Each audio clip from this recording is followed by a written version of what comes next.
रेवा, तुला माहीत आहे का? साक्षी होती ना, आपल्या शेजारी राहायची ती.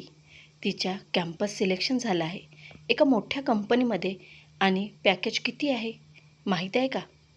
राज सकाळी उठल्याबरोबर रेवाला सांगत होता. रेवा, तो असाच काहीतरी सांगत असेल म्हणून लक्ष देत नव्हती. मात्र जेव्हा त्याने कॅम्पस सिलेक्शन म्हटलं तेव्हा ती कान देऊन ऐकू लागली. किती आहे रे पॅकेज तिला? रेवाने विचारलंच राजला. 9 लाख आहे. रेवा, तू पण चांगल्या कंपनीसाठी प्रयत्न का नाही करत? अरे, तुला माहीत आहे ना, आता जमणार आहे का मला? एवढं बोलून रेवा आपलं किचन आवरू लागली. पण मनात एक गोष्ट सलत होतीच तिच्या. 9 लाख पॅकेज आणि माझा बघावा, नाहीतर एका इंजिनियरचा एवढा कमी पगार सांगायलाही लाज वाटते. जाऊ दे रेवा, चल लवकर आटोप, आधीच उशीर झाला आहे. स्वतःशीच बोलून ती श्लोकची तयारी करू लागली. आणि तो गेल्यावर ती सुद्धा ऑफिसला पोहोचली. आज मात्र ती जिथे जिथे जॉबसाठी अप्लाय करता येईल तिथे तिथे करत होती. एवढ्या दिवसापासून राज तिला म्हणायचा की तू नाही केलीस जॉब तरी चालेल, पण आजकाल मात्र तो जास्तच दबावात दिसत होता. घरी आल्यावर प्रसन्नता नसायचीच त्याच्या चेहऱ्यावर, पण सकाळी उठून ऑफिसला जाताना सुद्धा तो आपल्याच विचारात गुंतलेला असायचा. रेवा त्याला हॅपी ठेवण्यासाठी जे जे करता येईल ते सगळं करत होती. ती सुद्धा जॉब करत होती, पण थकवा हे तर तिच्या डिक्शनरीमध्येच नव्हता जणू. सकाळी उठून सगळे काम आटोपून ऑफिसला जाणे, सायंकाळी घरी आल्या आल्याच चहाचं पातेलं गॅसवर ठेवून घर आवरणे. घरी नाही म्हणायला 4-5 लोक असायचेच, पण चहाचं समीकरण जणू कोणाला जमतच नव्हतं. चहासाठी सुद्धा तिची वाट असायची. एकदाचं सगळ्यांना चहा देऊन झालं की मग मुले वाट बघतच असायची तिच्या येण्याची. नुकताच तिने मुलांचे डान्स क्लास घेणे सुरू केले होते. मुलं घरी गेली की मग अजून किचनमध्ये जाऊन स्वयंपाक, नंतर श्लोकचा अभ्यास आणि मग रात्रीचं जेवण. एवढं करताना सुद्धा तिच्या चेहऱ्यावर कधी थकवा जाणवत नव्हता, किंवा ती कितीही थकली असली तरी आपलं दुखणं आपणच सहन करणे असा तिने सिद्धांत बनवला होता.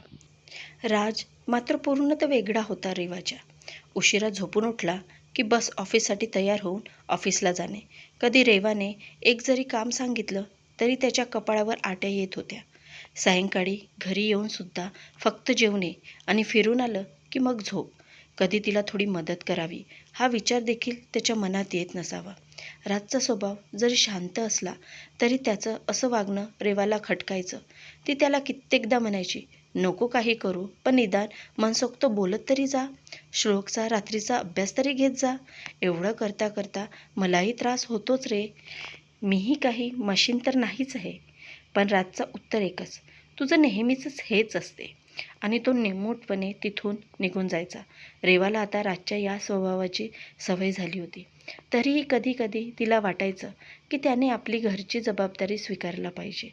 ती एक दिवसासाठी जरी बाहेर गेली तर रातचं जेवण बाहेरच असायचं. त्याला साधं आपल्या किचनमधल्या वस्तू कुठे ठेवून असतात त्याचीसुद्धा माहिती नसायचीच.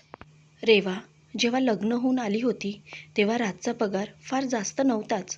मंदीमुळे त्या काळात कधी 2-2 महिन्याचा पगार थांबलेला असायचा. रेवाचा स्वभाव राजला चांगलाच माहिती होता. लग्न ठरल्यानंतर फोनवर बोलणे होत असल्याने त्याने तिच्याबद्दल सगळं जाणून घेतलं होतं. रेवाचा स्वभाव मनमोकळा असल्याने तिने स्वतःबद्दल सगळंच सांगितलं होतं राजला. बाहेर राहून शिकत असल्यामुळे लेट नाईट पार्टीज, हॉटेल्सचं जेवण हे दर आठवड्याला ठरलेलंच असायचं तिचं. पण जेव्हा राजने तिला लेट नाईट पार्टीसाठी नाही म्हटलं तेव्हा तिने शहाण्या मुलीसारखं मान्य केलं होतं. प्रत्येक मुलीचे काही स्वप्न असतात, त्याप्रमाणेच रेवाचेही काही स्वप्न होते.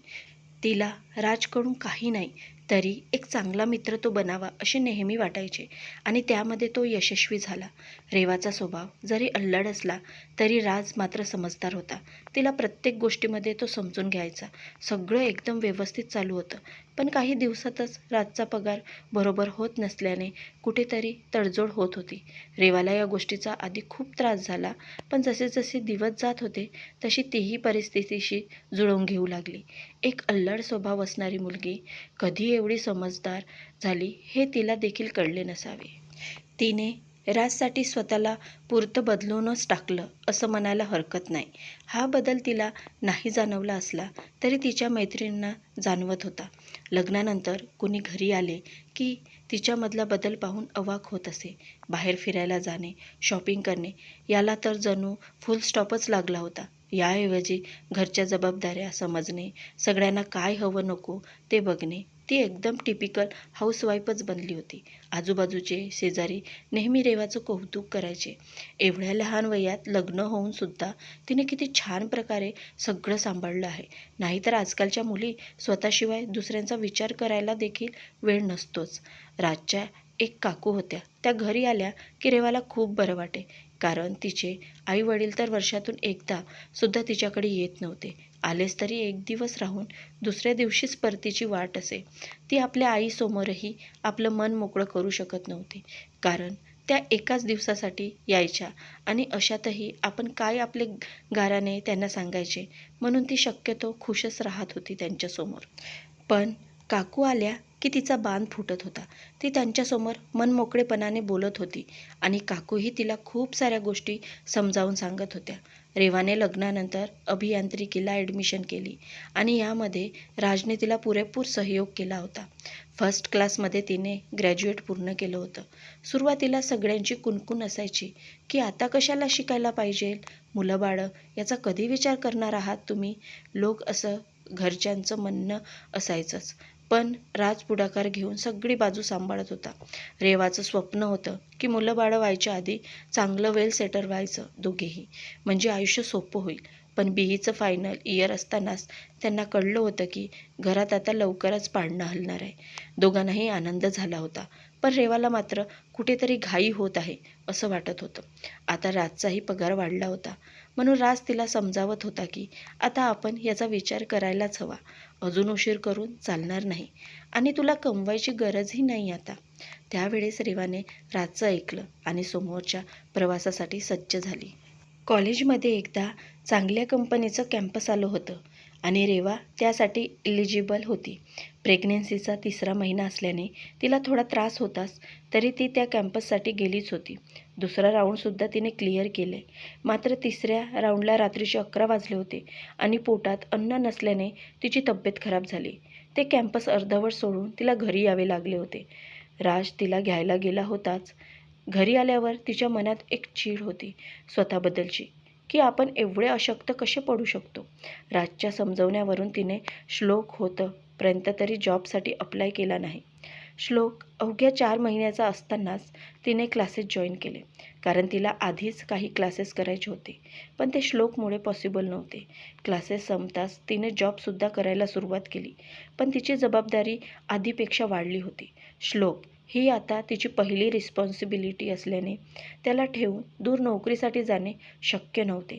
तिने जवळपासची कंपनी जॉईन केली.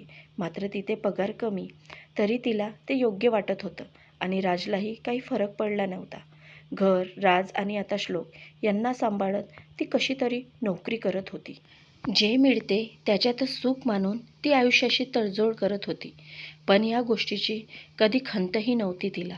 जेव्हापर्यंत राज तिला समजून घेत होता, तिने कधी मोठ्या कंपनीसाठी प्रयत्न केलाच नव्हता. कारण तिला याची गरज वाटत नव्हती. पण आजकाल राजचं बोलणं तिला कुठेतरी सलत होतं. तुझ्यासोबतच्या सगळ्या मुली चांगल्या मोठ्या कंपनीमध्ये रुजू झाल्या आणि तू मात्र इथेच राहिलीस रेवा. हे वाक्य तिला आतून टोचत होतं. हे मी कुणासाठी केले राज? मला तर आधीच उंच भरारी घ्यायची होती, पण तुला तेव्हा ती भरारी नको वाटली आणि आता तू म्हणतोस की मी प्रयत्न नाही करत. लग्न झाल्यावर शिकणेच हे किती कठीण असते एका मुलीसाठी, आणि तरी मी शिकले. पण मुलं झाल्यावर आधीसारखी जिद्द नाही राहिली आता माझ्यात. लग्नाच्या आधीची गोष्ट वेगळी असते. आपल्याला जिथे जाऊन नोकरी करायची तिथे आपण करू शकतो. किमान लग्नानंतरही ठीक. जेव्हा दोघेच असतो तेव्हा जास्त फरक नाही पडत.